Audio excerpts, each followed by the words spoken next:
bấm tầm giờ bom nơi sẽ đưa đâu đây gu lây nàng tu ni nàng tay ghé bom này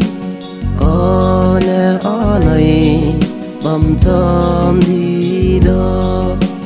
tu dâu gãy gió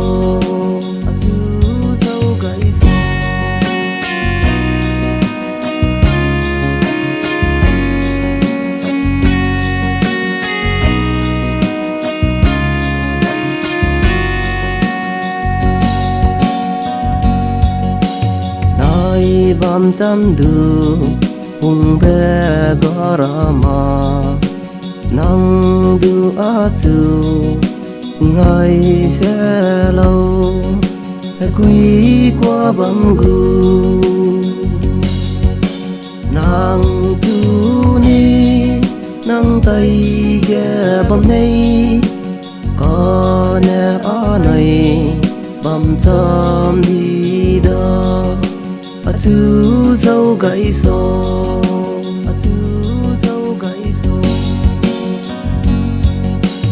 o ring tiếng to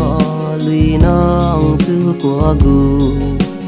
nay xăm bia dè hoàng giang sinh ra lung suy kết bám cây nàng tu ni nàng tay ghé bom này có nè ở này bom thơm đi đó tu dâu gãy gió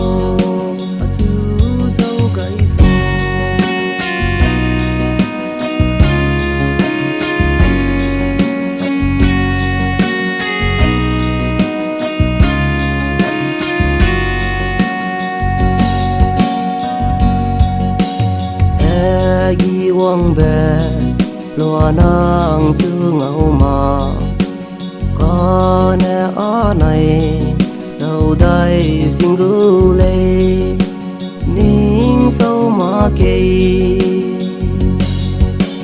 nàng tu ni nàng tay ghé bom này có nè ở này bom thơm đi đó tu dâu gãy gió tu dâu gãy gió nàng tu ni nàng tay ghé bom này